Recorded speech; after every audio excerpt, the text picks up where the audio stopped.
Hello ladies and gentlemen, welcome back to the channel UKMtG, and it's Jordan here, and this video is a little bit overdue. Sadly I've been ill for a few days this week along with my beautiful dear wife. Well, we have completed round 2 of the Magic the Gathering Content Creators Cup. For those of you who don't know, it is a tournament for us content creators that we're currently partaking in, and it is run by CreaYTors. First thing I'd like you to do is pause this video, quickly hop over to their channel and subscribe. I'll try and make sure the link goes up in that corner, if I've got this right. And the link will also be in the description box down below. For round 2, what was the theme this week? Well, this time we were obviously put into a brand new team. And it was quite fun hanging out with those guys. Basically, we had a tribal theme, and for those of you who do watch the channel, you all know I have a little special place in my heart for tribal decks. Hell, it's even in my name. I love building tribal decks, so this one was very much up my alley. So what we have to do as a team, we have to come up with 2 choices for tribes. Any tribe, and it has to be historic. So we're like, sweet, plenty of background, plenty of options. What we're going to do? We ended up going on vampires and knights for my team. So let's discuss the other requirements of the deck. 50% of the non-land cards have to be creatures of those 2 tribes and those 2 tribes only. Obviously, if we've chosen something like our knights and it is also a human, it's fine because it is still a knight. The other restriction we had is we had to build a 100 card deck.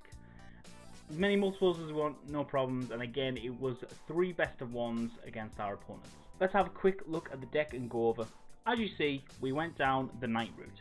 Originally we were black-white vampires, but I wasn't quite feeling the deck. I didn't enjoy it as much, and this deck I quite liked.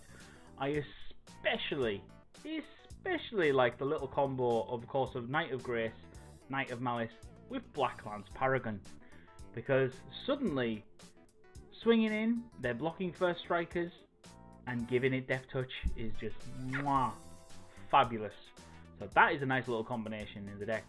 Of course, also being in black and knowing that we're versing tribal decks, Witch's Vengeance became very overpowered in some games. I'm not gonna lie.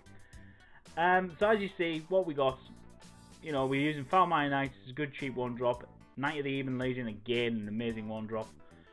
Knight of Grace, Paragon, and Malice, they were fantastic in the 2-drop slots. They did a lot of work.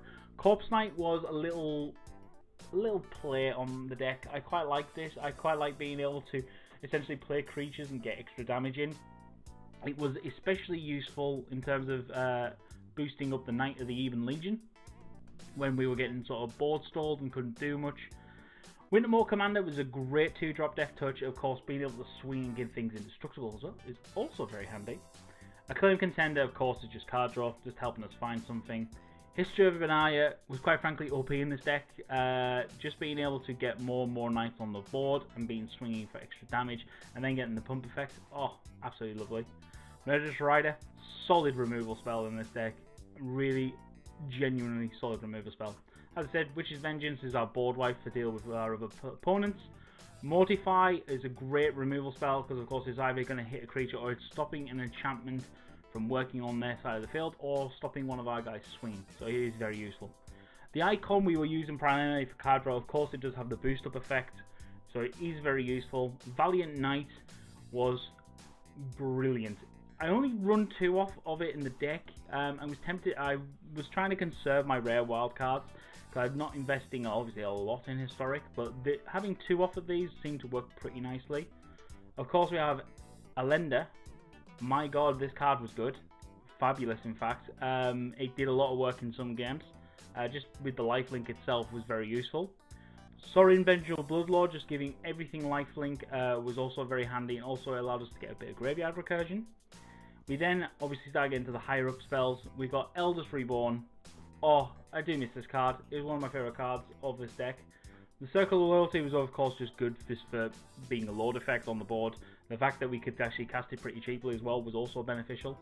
And then we went into the mana base. Of course we had Arvindale, Lochthwain, Memorial just to get some graveyard recursion. And then of course we had everything else including the Arch of Veraska, which occasionally came in handy with the card draw. Blast Zone was sort of as another way to board wipe things. Of course, it doesn't work against tokens, but it is kind of useful. And then obviously Feel the Room, because we're playing Historic, there's guaranteed going to be someone playing as Cantor, and I need to deal with that. I really did, so I was like, nah, I need at least 2 Field Runs in this deck. So that's pretty much the 100 card deck. Of course, I'm very tempted to try and tweak this down to 60 cards and try running for Historic. It'll be quite fun. Probably easily take out some Witch's Vengeances and stuff like that to whittle it down quite nicely. As we'll see the figures, we're running 40 land cards because of course we are running a 100 card deck. I wanted to make sure I was always getting my land drop. And yeah, it was pretty even, but it was quite good. So without further ado, we're going to get to games. They're going to be on a separate video, but I'll link them all into each other, so I highly recommend you go watch them. Thank you for joining me on the channel. Thank you for obviously all the likes and subscribes lately. It's been great. For those of you who aren't aware, we are running a giveaway on these last few days. I highly recommend you get in there. The link will be on the end screen of this video and all my other videos recently, so please go to it, get yourself in. Chance to win a golden ticket from Channel Fireball, so you can get yourself into the main event of any Magic Fest worldwide, so why not? So without further ado, let's get to the games. Signing off, Jordan here from UKMtG. Goodbye.